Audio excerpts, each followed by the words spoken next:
Mr. Speaker, sir, the Ministry of Finance has been allocated 70.4 million to strengthen public financial management and continue the government's digital transformation journey. The Fiji Revenue and Customs Services continue to strengthen Fiji's border management capabilities through strategic investments in modern infrastructure and technology. The FRCS has been allocated a budget of around 51 million. A key initiative for FRCS is the construction of a new purpose-built container examination facilities in Suva and Lautoka. This major investment by FRCS, with assistance from the Australian government, will significantly enhance cargo screening and inspection capabilities. It will also strengthen Fiji's ability to detect illicit goods, combat transnational crime, and protect our borders. Currently, FRCS relies on a combination of physical inspections and modern scanning equipment to undertake container examinations.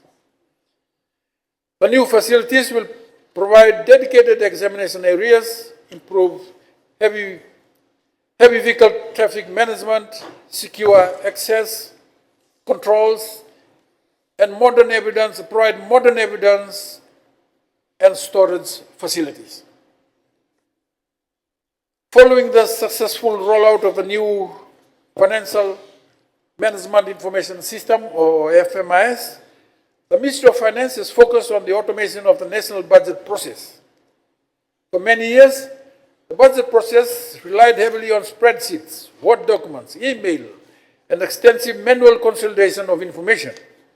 While these processes served us well, they were time-consuming and required significant effort from both spending agencies and officers within the Ministry of Finance. This year, for the first time, ministries and departments prepared and submit their budget proposal through the new budget system. This represents a major step forward in modernizing the budget process and moving away from fragmented and largely manual methods of budget preparation. Mr. Speaker, sir, the Ministry of Commerce and Business Development has been allocated a total of 27.3 million to support business growth, entrepreneurship, MSMEs, cooperatives, and the private sector development.